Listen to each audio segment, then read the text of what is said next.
Hey everyone, and welcome to Screams After Midnight. I am Peter, that is Tim. We talk about horror movies on this show.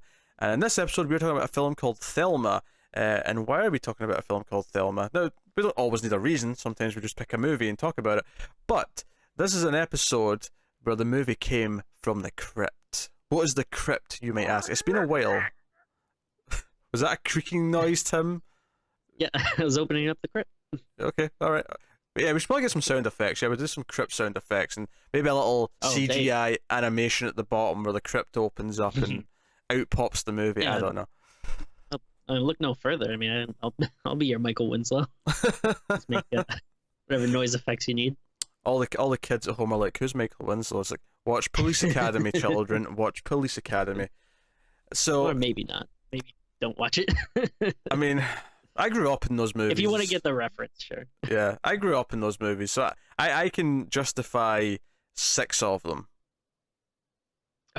Okay, yeah. Fair. Even I can't stomach the 7th one though. That 7th one is painful. Even as a kid, I hated that 7th one. Anyway, so this is what is the crypt? The crypt is a to-do list of movies that have been submitted by our patrons over at the $5 tier on patreon.com/MailFuzzTV. They get to submit films to this list. Everyone can see the list. The list is in the description below if you want to look at it. And every so often we'll pick one out of the list, or we'll put them up for a vote on Patreon, and we'll do one. So it's been a little while, so we thought we better do a crypt pick. So here we are. This is a crypt pick. This is Thelma. So we're going to do that. What is Thelma? Thelma is a Norwegian film. It's a prequel to where before she meets Louise. It's That was it's like you can think of one person named Thelma. I'm going to crack a joke about that Thelma. Oh, I'm sorry. How many Thelmas do you know? The point is, though, the point is not that I know more Thelmas than you. That I know that I don't know a lot, so I'm going to not just scrape the bottom of the barrel for my joke. All right. Well, then, what is your joke? I don't have a joke at this particular point in time, Oh, Tim. okay. All right. There'll be jokes Just coming throwing later. shade. Look, there'll be jokes coming later. Such a hater. You strap in, Tim. You strap in, because the jokes coming later are going to give you whiplash, alright? You're going to get whiplash from laughing so hard, and then... Sue you. Sue me, yes. So, Thelma is a Norwegian film, and it is about a college-age girl who's been off to college. She's left her very religious parents, and she starts having seizures throughout the film. But it turns out the seizures are actually a side effect of something that may be some kind of power, some sort of supernatural power that she possesses, and that's kind of what the film explores. So that's all I'll say. Obviously, we'll start spoiler-free, and we'll warn you about spoilers somewhere in the middle before we go into them. So that's what we'll do. So I think the first thing I want to say, before I even ask your opinion on the film, Tim, Oh, okay. is that when it comes to the crypt and our patrons submitting movies to the crypt, we just have to kind of take it for granted that they're picking horror movies, because that's kind of the point of the show. I don't have it in front of me who picked this one. I mean, it's slightly a horror movie. Slightly. Yeah, I mean, you can it's not like completely off base. Like it's not like they picked What's Eating Go But Grape or something. Where Sure, wait yeah. a minute. It's kind of like, I can see the case for this. It's like 2 steps away from something like Carrie, or maybe even like a Rosemary's Baby, where it's all about the build, right? But yeah, the build in this one, again, no spoilers, but it never really quite turns into a horror. There's a lot of moments where I think it's going to turn into a horror movie, and then it doesn't quite ever really go there. And that's not necessarily a bad thing. If that's not what it is, that's not what it is. But I thought it was worth mentioning, because people, say Screams After Midnight, they think, oh, it's another horror movie to add to the list. I would just warn you that this isn't really that much of a horror movie, all things considered. Yeah, no, I think that's definitely fair. So. Yeah, it's I think it's worth pointing out. But without further ado, Tim, did you enjoy Thelma? I would say mildly so. Like I did. I think it's a very well-made movie, and I would say, if it's one or the other, either you liked it or you didn't like it, I would, lean more towards liking it. I just, I thought it was a little slow at parts. Like, that's my one complaint. But I mean, I will say though that it was well made. Like the cinematography was really good. Like there's some really really pretty looking shots in this. Yeah, absolutely. The opening shot is this like big vista of like this frozen lake, and it's the ice. Yeah. But what's really nice about it, I thought, is that it's not like the solid white ice that I'm used to seeing. It was like very dark because you could still kind of see the water underneath it. It was a really interesting visual. Direction was pretty solid. You mentioned the pacing there. I would agree it's probably a bit too long. It's just hitting 2 hours, just under. Yeah. So that was a bit long for what it is. I liked it well enough. I think there's a lot of strengths in the direction, especially in the first half of the movie. I think for me, bizarrely, my biggest problem with it is that I actually think the first half of the movie is the better half when it doesn't really go into the actual like power or supernatural thing yet. Because the weird thing about this movie, I think, is that the power and what the parents are like, how they're dealing with her having this power and the secrets of like her as a child and all that, like all of that is like a metaphor for something. But the first half of the movie, it just does it without the metaphor. And yeah, I think that was actually stronger, but it's actually kind of weird that you have both the real version and the metaphor in the same movie, like back to back like that. I thought it was strange.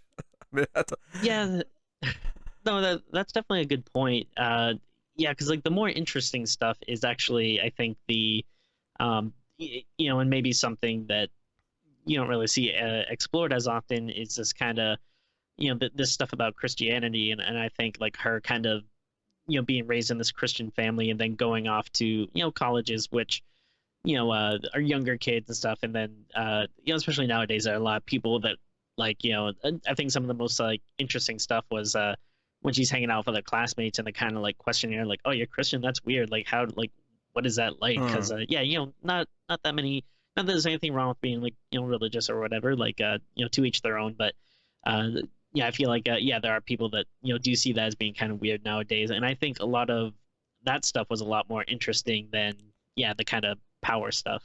Yeah, I don't think it's a spoiler to say that the film is largely about her exploring her sexuality in the first half of the film. Yeah. And how that kind of like makes her feel because she's raised as a hardcore Christian, and she's never really explored any of that before. But the first half of the film, other than the seizures, which, at the time in the first half of the film just feel like a medical condition. They just feel like, no, she's having seizures. Like, there's a couple of weird things attached to them, but it's not much. But in the second half of the film, when it goes full on into, oh, there's like something connected to this, and it's like this more powerful thing, and blah, blah, blah.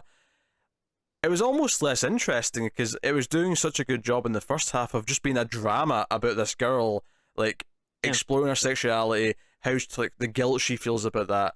And then the second half of the movie, the power and how she's scared of it and the parents dealing with it, is all a metaphor for that same topic. So it was weird to me to like, but we just did the real thing. We were already doing it. We didn't have to like it's okay to have an analogy. It's okay to have like a horror movie or a sci-fi movie that's actually about something very real and simple. Well, not simple, but very real like that.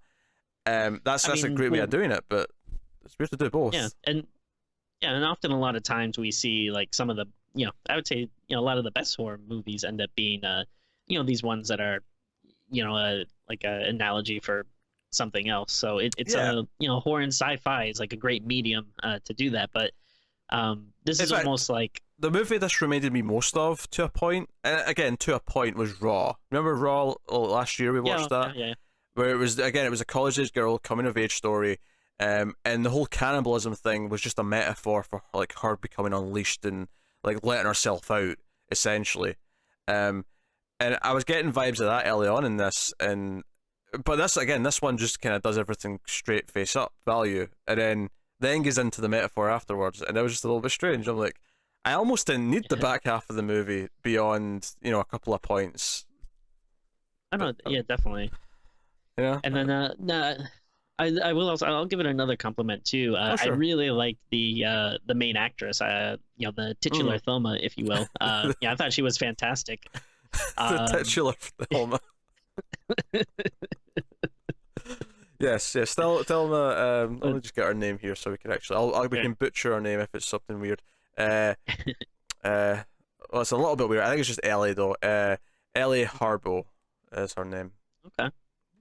There you go. But no, I thought she was fantastic, and she's always like really enjoyable to see on screen. And then as well with her love interest, I thought they were both like Yeah. I think we mentioned this before. Sometimes with foreign movies, it's harder to tell if someone's like a good or actress or actor or whatever when you don't speak the language. But I still thought that they were both like really captivating, and they felt like very genuine. Oh, So sure, yeah. it was always good to see them. Very natural performance. I really bought her as this kind of social outcast essentially, and it's someone who's a bit of a social. I mean, not at this extreme, but it's someone who's a bit of a social outcast. I recognize some of the the stuff that I really connected to in this, because I actually kind of experienced part of this. Was early on in the film, there's kind of like a couple of scenes of her where she's at college, right, but she doesn't know anyone.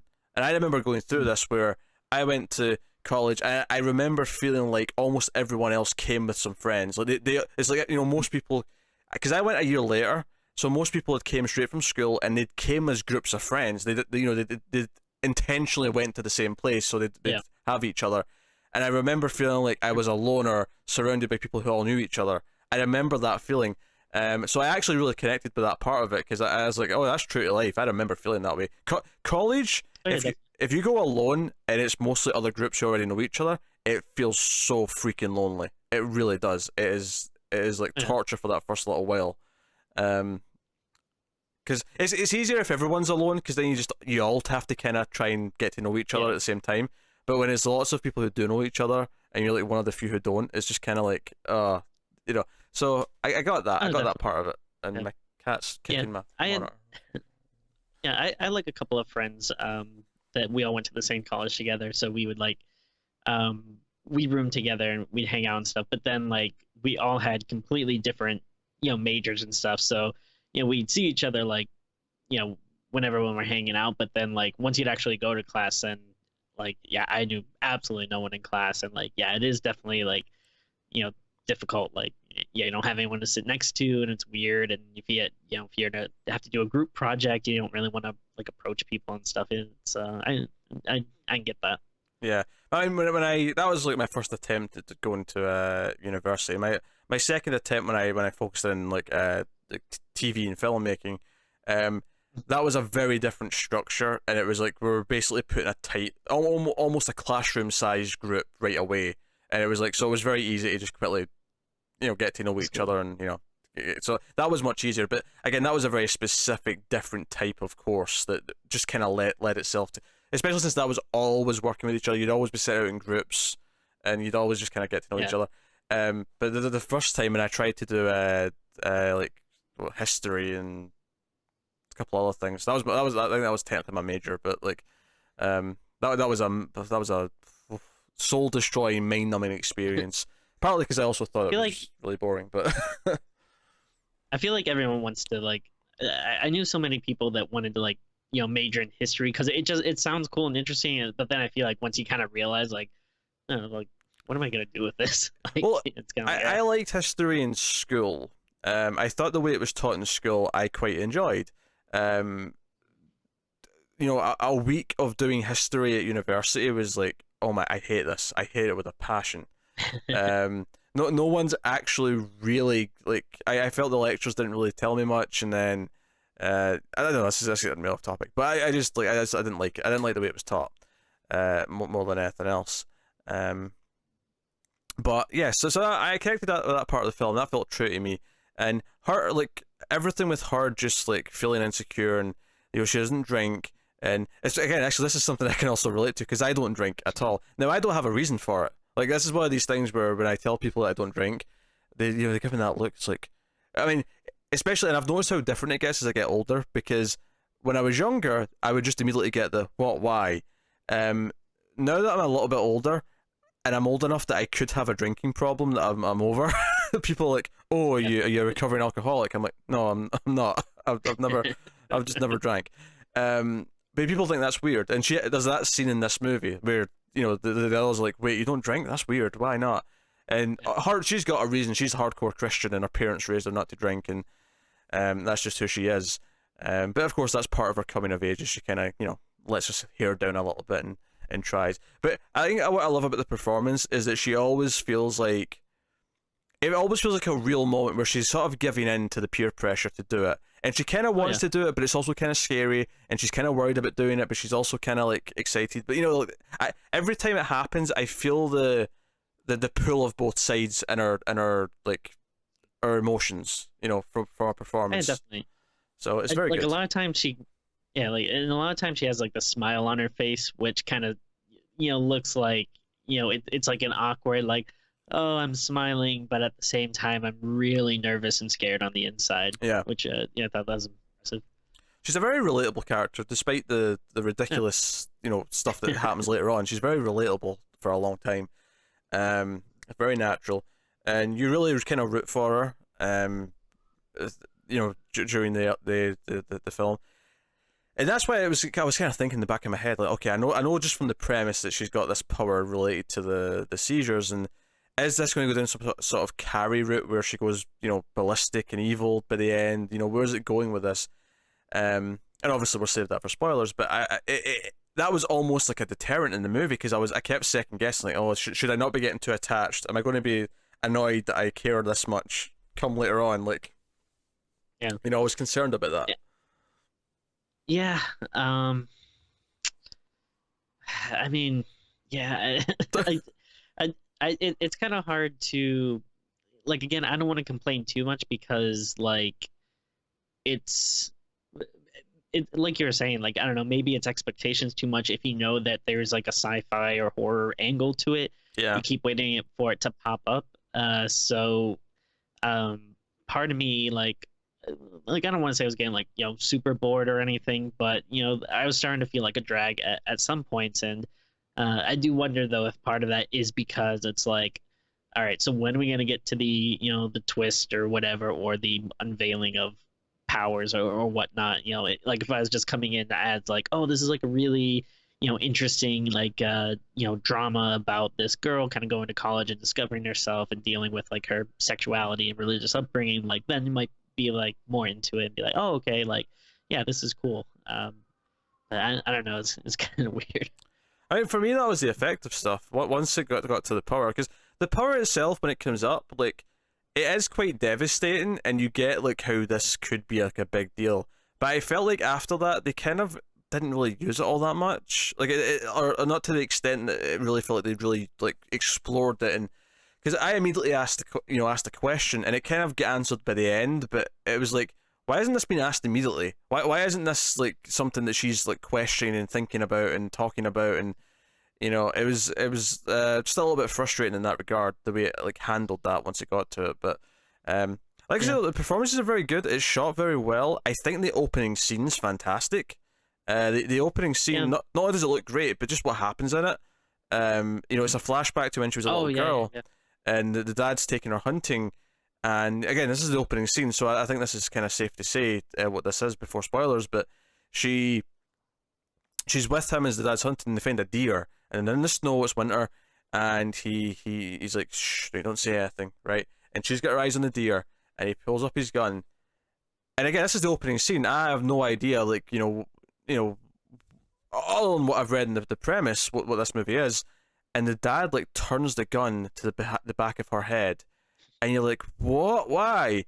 And I mean, because it's really good, because he actually chickens out. He ends up like not doing it, and then she turns around after he's already put the gun down, never knowing that her dad was almost about to blow her head off. And because it immediately makes you go, why does he think this? Like, assuming that he's not just like an evil crazy man, because he doesn't seem like he is. Like, the look in his face is not telling, doesn't say to me, oh, I'm a raving lunatic who wants to kill my daughter. It says that he thinks he should do this, but he can't go through with it. And that's interesting. It's like, okay, what did she do? What is this power that he thinks that is better off just to kill her now? Like, what is it? So that's effective.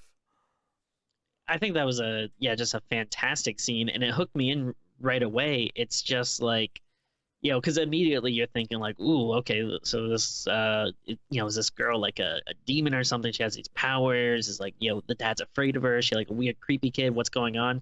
But it's such like a cool, effective scene that hooks you right away. But then it's like an hour of like not even like going back to that at all. Like it's such like a, if that's what you think you're in for, like, even though like the next hour there's like a lot of good character building and stuff, it still feels like, kind of a screeching halt to, what you kind of originally set up to think is, gonna happen. Yeah, I mean, I think I'm okay with it being a slow burn. I think. I think, yeah. Again, I keep going back to it. But my main problem is that once it actually gets to that stuff, it's just not as interesting as the actual drama of it. I mean, that's not to say there's not any good elements in there, because there absolutely is. I think the really big thing she does, like sort of just after halfway, like, I think that's an effective moment. I think it's an effective, like, just an idea. Like, okay, what if? And that's interesting, but like, again, I come back to, why did we need the metaphor if we were just going to do the actual thing so well in the first half? True. But I don't know. That's just the way I'm looking at it. But I think we'll go into spoilers then, so we can talk about it a bit more freely. But yeah. I do think it's worth watching, though. Just before we do go into spoilers, I think it's worth checking out. Definitely. Oh yeah, it's a good movie. Yeah, definitely go into it not thinking it's a full-on horror movie, though. It's more of a character drama, but it's well directed, it's well acted, and there's some really, really great scenes in it. So I do think it's worth watching, even if it's a little bit long and it is a little bit less interesting once it actually starts dealing with the supernatural element. But yeah. So spoilers. So her power is that she can basically make things happen, specifically move people or make them disappear. And she doesn't control this, she doesn't know about it. And we see in the flashback that she did this to her little brother, right? And as soon as it like cut to a flashback later on with the baby brother, I'm like, oh, what did she do to the brother? Because the brother's not there, like, at all. Yeah. In the rest of the movie, the mother's also in a wheelchair, and I thought they were going to get like a scene where, yeah, and I guess we kind of did. I guess because after the what happens to the brother, she jumps off a bridge. So I'm assuming that's where she was injured. But you kind of think like, oh, like, did she? You get mad at her and like, she crippled her legs with her mind or something, like. Yeah, and it turns out she even does this when she's asleep, which is really dangerous because she's not even controlling it at that point. But she's really annoyed at her little brother because he's always crying and whatnot, and she basically she makes him teleport under the ice, and the dad, it's a really effective shot when you see this like kid, like this baby, like floating behind the ice under the water. It's really effective. And Joe, I have to give them credit, because after the opening scene, I'm like, you're going to really have to convince me that he thought this was worth killing her for. Whatever it is, whatever convinced him, it's going to have to be like something really, really effective. And to be fair, like, because they already established that they kind of like figured that she could do this, because she put him under the couch that one time. And it's like, how could he get under there? She couldn't even pick this up. Like, this was too, like, he could barely lift it. Like, so she's like, obviously the 6-year-old didn't lift it. So, like, they set that up. So the big thing in the movie is, though, is that the first half of the film, she befriends this Anya. And at first, like, Anya's just there in the library when she has her first seizure. And then after that, she sort of sees her and says, hello, this is my name, Anya. And that's kind of it. She friends her on Facebook, and Thelma, takes a liking to her, and she kind of intentionally goes to the same bar that she's at, just so she can run into her. But then, Anya's like, oh, you can hang out with us and, do the thing. And it's kind of like and like you were saying earlier, like, she's at this, like, new place, like, she doesn't really have any friends, she's awkward and stuff, so, of course, like, it's a really big deal to have this person come up to her and, like, befriend her. It's kind of like, oh, like, this is what she's, I've been missing what I've been waiting for.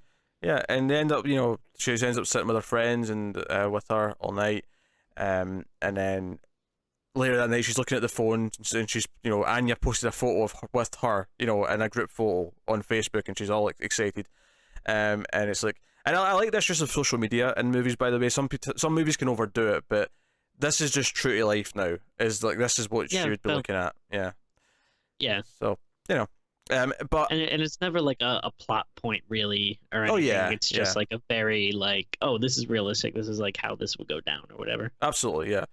And she's like, and later on that night she's like thinking about her, and she makes Anya like walk to her house. And the next morning, Anya's like, I didn't even know where you lived, really. Like, I guess you told me, but I don't remember that. And they just kind of chalk it up to her being drunk. But the implication, of course, is that she willed her to walk here. And I think this is during the dream sequence when the snake's coming towards her, and it's the idea that the snake is the temptation. Garden of Eden, all that biblical imagery. And I guess we mentioned it before, but there's like a big kind of like Christian setup to this, where her family's very religious, and you can tell that she's like she's into it, but seems like she's also kind of trying to break away from it. Like, she's talking to her dad, and they're talking about these other like Christian people, and she's like, well, they're pretty crazy. I mean, they're out there, right? And the dad's kind of like, no, like, what are you talking about? Yeah. She's basically she's studying biology, so she's kind of questioning the stupidity of some of these extremists. And the dad's like, I don't make fun of people now. You don't know everything. Yeah. And because the movie up until this point plays as, okay, her parents are super religious, and they would be like horrified that her daughter's gay. Because there's a moment when she's at dinner with them, and she looks over at a gay couple, like these two guys holding hands or whatever. Oh, yeah. And she kind of smiles, and it's like, oh, okay, I see what we're doing here. I see where we're going with this movie. And everything with Anya is really sweet. Like, her affection for her is really sweet. And they end up hanging out a lot, and she starts drinking with her at one point, and they bond, and she talks about her parents, and they get to know each other. And then eventually she goes to with Anya and her mother to this ballet or whatever it is, this dance show. Yeah. And I actually got really nervous when she went in there, because I was like, oh god, like if she has a seizure in here, it's like this is the worst place for her. Oh, yeah. in a room full of an audience like this.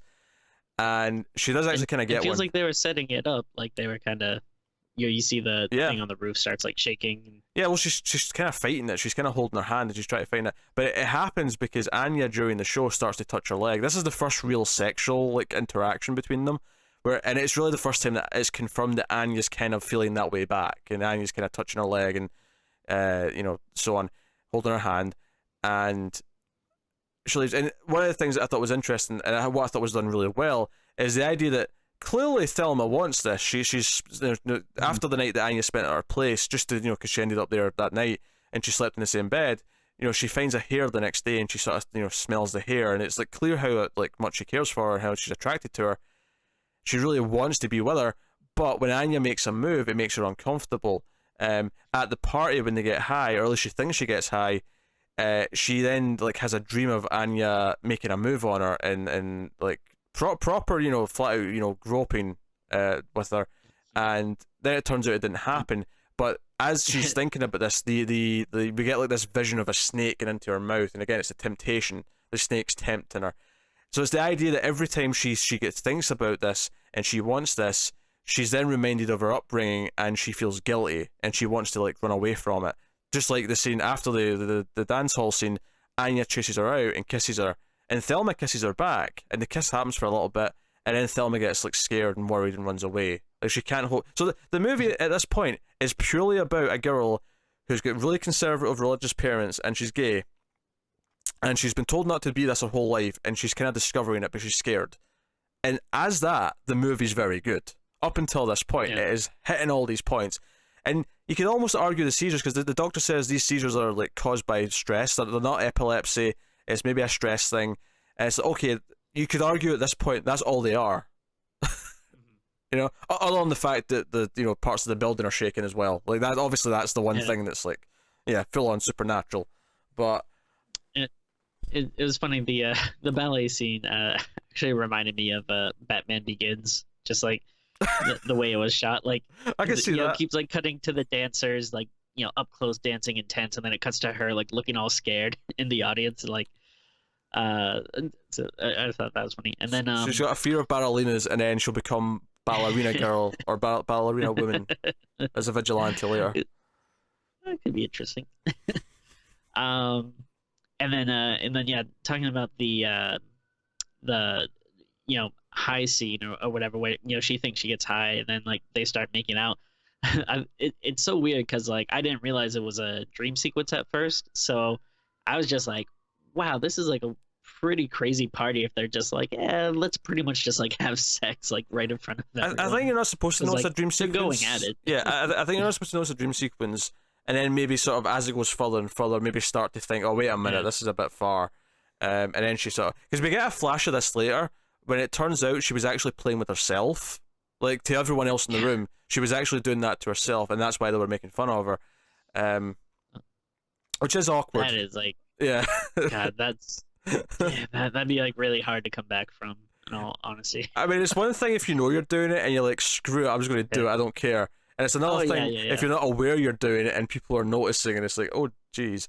But and obviously that one blonde dude for just being like a jerk. Oh god, yeah, he was being awful. But here's the thing, is because she goes to that party with the guy. It's after they've kissed, and she's been kind of ghosting Anya for a couple of days, and she comes to the party with her ex-boyfriend, and it's again she's trying to prove like, hey, like, you know, I'm with a guy, I'm, you know, this that. She's like fighting back. It's worth mentioning as well that her parents are constantly calling her, like every day, and they're upset when she doesn't respond, she doesn't answer the call. They're constantly calling her, like an unhealthy amount. It's basically harassment at a point. Now, do you think part of that is like yes, they probably are like, you know, overprotective as parents, but also if they know that she has this power, that they want to make sure like, hey, like nothing weird's happened, right? That's the weird thing, is I think that is the case. I think it is because they're trying to keep an eye on her in case anything weird happens with the power. But like, if you took that out of it, it still plays as just their ultra like oh yeah, you know, crazy about how they take care of their daughter and like invading her life and no space and all that. I mean, it's kind of weird that because of the power and the metaphor of what that means later on, it justifies it in kind of hindsight. But it's like, you know, it's kind of weird. But yeah, so it's all going, and basically Thelma goes in for some tests. She has to go for an MRI, and they have to like monitor her while she actually has a seizure. So we have a scene where the doctor, while she's all hooked up with like devices and stuff, actually tries to provoke a reaction to get her to have a seizure. So he starts like digging at her past, digging at, you know, her father, this incident where she had like a breakdown as a kid. But there's not a lot of medical records about it. It's just sort of vaguely on a record. And she starts. Sorry. Oh no! Is this when you start to learn about her grandmother? I think that's. I don't know if that came before this scene. Okay. I think she may have heard about her before this scene, but then she goes to see her afterwards. Okay. But she starts to think of Anya, because the doctor's like, oh, I think do you have boy troubles? Is there a boy? And she starts thinking of Anya, and it's all this quick cut. Which, by the way, I actually have a complaint here, just on a technical level. There's like a strobing effect during this scene, and it was so goddamn strong, it was actually making me feel queasy. Oh wow. So I'm just saying, like, calm down the strobe effect a little bit, please. I thought I was getting epilepsy with the way this was going at my eyes. But she's thinking of Anya, and Anya like seems to sense something at her house. Like, she's in her apartment and she seems to sense something. And Anya, like, it does this effect where the glass behind her and the window all shatters and then reforms, but as it reforms, Anya goes in with it and disappears out of existence. And it's like, oh, she just erased her from existence by accident. And I'm like, okay, that's interesting. And this is where we go full like supernatural, and could this go like, is she going to become this evil like satanic woman who's going to like just make people disappear? Like, are we going to do that? Oh, that episode of Twilight Zone where the kid can make people disappear, so they all have to worship and do whatever the kid says because he's too powerful. Like, are we going down that route? Like, is that where we're going with this? And it doesn't really do that. Like, what do they say? Like, oh, that's a good thing. That's a like whenever something happens that time, like that was good. Yeah. So she ends up going back to her parents, and she tells them everything that's been happening. And it turns out that, she's a grandmother first. Her grandmother's just been doped up for years, and her grandmother made her husband disappear, and she blamed herself. And now it's happened to her, of course. And the dad, for whatever reason, it skipped him. Maybe it only like happens in the women in the bloodline. But he starts to give her medication, and this is kind of the back half of the movie. And obviously the metaphor here, I think, is quite clear, where rather than understand her gift, her power, and try to harness it, teach her to like try and like learn to use it, try and control it and understand it, they try and suppress it with medication and even talk about killing her. Do we just end this now? Is this too dangerous? The mother's really for just killing her. And I think the metaphor here is quite clear. It's like, no, if your child is gay or whatever, you let them explore their sexuality, you understand it, you accept it, you help them understand it themselves, you encourage, you support, right? You support, that's the word. And that, that doesn't happen, and that just creates this. So the actual, like, it's basically just, the whole thing is just a metaphor for, like, these are the extreme things that happen, the outbursts, the medical problems. This is what will build up and will explode if you treat it this way. It's pretty straightforward as far as, like, messages go. And I think the end of the movie, where, like, she actually makes her, because there's a story early on where, as a kid, her dad held her hand over a candle, a flame, just long enough, and said to her, "This is what hell feels like all the time." Right? So, yeah, I know, like, really, really bad. Parenting 101. That basically, this movie is like how not to be a parent, right? That's basically what this movie is. She makes him spontaneously combust when he's out in a boat in the lake next to the house. Which, dope. I have to say, this was a really good visual effect. Yeah. No, I think the there's not a lot of, these examples of, the power kicking in, but the few times that they do, they always, like, look pretty cool. And, it's not like I don't think there's any scenes where I was like, oh, that, like, looked cheap or anything. Like, even the, snake stuff, which is obviously CGI, I didn't think looked that bad.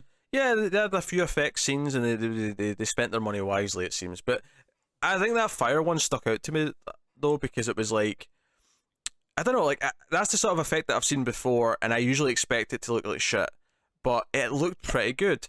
It was especially cruel, though, because he jumped into the lake to put it out, and that seemed to work. And then as soon as he came back out at the top again, he just burst into flames again.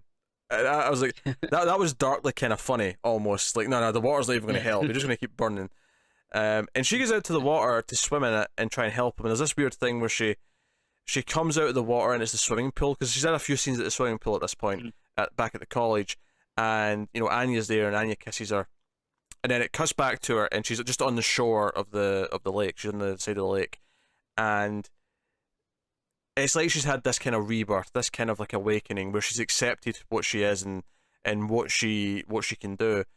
And because one of the questions I had, as soon as, like, it was like, oh, your grandmother could do anything, she could just will it to happen, I immediately said two things in my head. I was like, okay, one, can you make good things happen, or is it only taken away?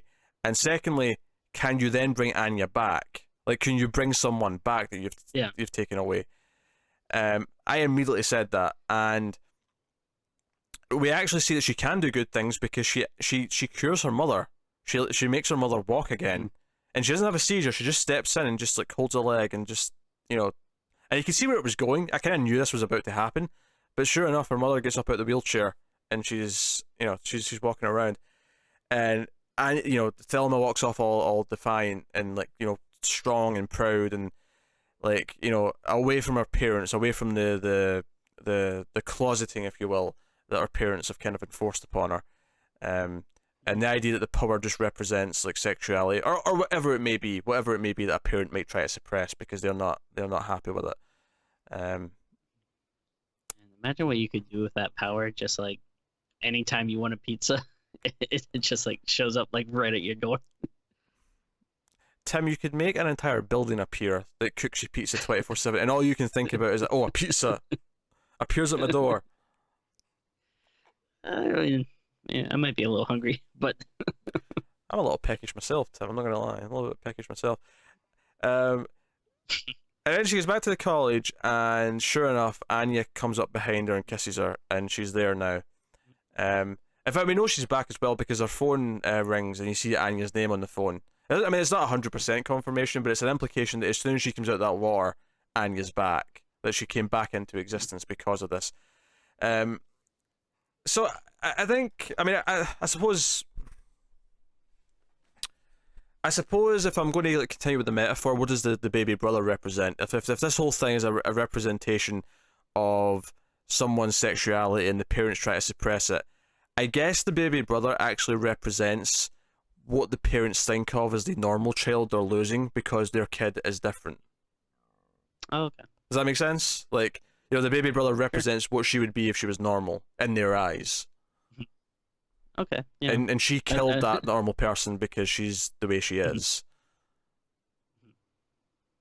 Sorry, Tim. Makes sense. I'm getting very analytical here. I know you like the big explosions and the wampa bombs. Wampa bumps.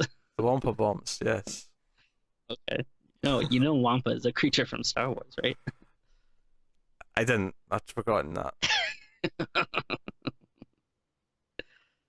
What can I It say? is. I'm sorry. I'm sorry. I'm sorry. I accidentally made a Star Wars reference. I'm sick to my stomach. I wish I could have a seizure and make it all go back. Oh Ooh. dear. There's a lot of nice little filmmaking touches in this that I really liked. Like when she has her first seizure, it's like she wets herself, and when it cuts to the next shot, I and love that. I was just getting to what I like about it. Tim. When it cuts to the next shot, and she's sitting in like a doctor's office, she's wearing like sweatpants, and it cuts to her like her lap to show you that she's wearing sweatpants, and I like that. It was like, here's the like, because if you've ever like had to like change your clothes into something that's not your clothes because of like a medical thing, like whether it was at school or whatever, it's always kind of uncomfortable. You're always kind of like you know, Oh, sure. mildly embarrassing, but definitely uncomfortable. And so it focused on it. Like it was this hyper focus because that's what she's probably thinking right now, and I thought that was effective. I think it's a really effective main movie. I think it just falls down in the last half because once it actually becomes the parents dealing with her, I almost just didn't need the power. Like this could have just been about them trying to No, deal with her definitely. because she's gay, and that'd have been enough. That'd have been It- an interesting movie. And I mean, yeah, I feel like it has to be one or the other. Like Yes. this could have been a very effective, drama about someone dealing with their sexuality and their religious upbringing, or it could have been also been like a kick-ass movie just about like this girl who has powers. Like probably would have been a little bit of a Carrie ripoff, but like it still could have been cool. Like if she's just like at one point just like screw this, and Yeah. then taking it out on everyone or whatever, like that could have been cool too. But yeah, when you try to mash them together, it just makes it feel like too uneven. Makes some stuff just feel like a little more unnecessary and maybe a little longer than it should be, which is a real shame because it's definitely not bad. Like there isn't really anything about it that I would say like would make it not worth watching or make it necessarily a bad movie. But it just takes away from what could have possibly been like a pretty great movie and just kind of made it like an okay movie. Yeah. Um, I think honestly, like, I think you just have to take out either the real thing or the metaphor. Have the metaphor speak Yeah. for itself and sort of explore it that way, or just do the real thing. And it was really good at doing the real thing, so I'd say like take out the metaphor in this case because that's just what it was good at. But I I I don't know. It's a little bit frustrating because I think there's a great movie in there. I think it just there's just some of those drawbacks just kind of pull it down a little bit. But again, just a little Mhm. bit. Like it's really well made. Performances are really good, and it does have some really. And I like that it has an uplifting ending. I mean, the uplifting ending kind of Sure, yeah. is almost the final nail that says this is not a horror movie because it ends with a really kind of upbeat thing. But Yeah. like, I mean, for a movie where the main character ends up burning her father alive, it has a very very positive message at the end where she's overcame Yeah. her parents' control and she's her own person. But again, if you didn't do the whole superpower thing, you could literally just have that be her like standing up to them and leaving and just walking out. Yeah. Like Yeah. Yeah. I kind of wonder what like what the the story they came up with about the baby would have been, because they would have had to have like uh told the authorities something. And oh I don't yeah, know. that's a good I would point. Yeah, imagine like one of those parents is going away for negligence or something. yeah, that's a good. Unless they still blamed it on her. Because a 6-year-old wouldn't get Yeah, into maybe. much trouble. Just be like, oh, she had a nervous breakdown. And then yeah, and it's kind of interesting too. I didn't really think about it too much during the movie until you were kind of talking and bringing it up too. But you can also see this kind of like a you could make a parallel to like an interesting like uh take on like abortion or something, because it's funny, you have these very Hmm. Christian parents who are wondering if they should kill their child, which like usually is something that they're very much against, but they're kind of like should we kill her? And I don't know. Just I just kind of thought about that now. That's kind of some interesting Yeah, I never thought thoughts about that on it. either, but it's an interesting. It's just I don't know if it's even an idea so much as it's just an interesting perspective on like what's Oh going sure, on. yeah, Because yeah, they're so religious, but it's like no, let's just kill the kid. This, I mean, I do, and I guess I mean I suppose you have to ask like I would have to ask some like real religious people. Hey, if I mean I know you're against abortion typically, but if I told you the fetus was the like the antichrist, like it was Satan himself in baby form, yeah, would that then be viable? Would you be up for it then? That'd be the question I'd yeah, ask. yeah. It's a very interesting take, and I really like the scene where because it again I feel like it's kind of like an interesting take you don't see very often where um she's kind of first hanging out with the people at the bar, and you have that one kind of jerky blonde guy, and he's like you know talking to her about all this stuff like when he finds out she's religious, and kind of not really like outright making fun of her, but definitely being pretty condescending about her, and then like I like that she kind of fires back with them and is like, oh well, like like she like, oh, how do you know like that God exists or whatever, blah blah. She's like, well, how do you know like how your phone works and what? And he's like, well, I don't know how my phone works. I know that it works. I know that it's not God, and I like that. I thought that she kind of owned him in that moment, which I thought was nice because Yeah, yeah, even if you're not religious, like don't be that jerk that's like looking down on someone because they are. yeah. It was an interesting scene because I mean, it was funny because I was sitting there thinking as they were having that debate, and I was like, "You've got an answer for this, right? Even if you Oh don't know sure. how it works, you can prove how it works. You can go and learn how it works, and you will know how it Yeah. works." Um, because he tries to like, he bounces off satellites and there's radiation or something. That's why they give you cancer. Um, uh, but our points, she makes a good point and it kind of shuts them Yeah. up a little bit. Um, yeah, it was an interesting thing, but it's also funny because she's kind of arguing something that she's kind of breaking away from in a lot of ways.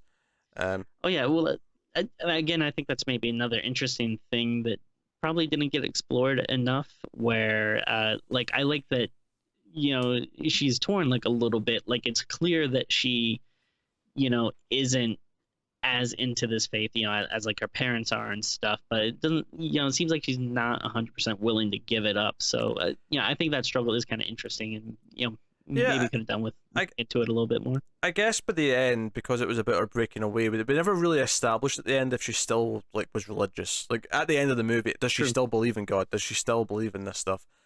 Um, She's like, I'm Jesus now. she basically that's the thing. Her power is so strong. Like she can just rewrite. She's basically Thanos. She can rewrite reality at her will. Oh, actually, yeah, that's not She it's not like too far off. she has a built-in Infinity Gauntlet, and she can Yeah, just do what she wants. So, you know, you can almost do anything with a sequel to this, right? yeah. Almost do anything. But Thelma to Hello, Mary Lou.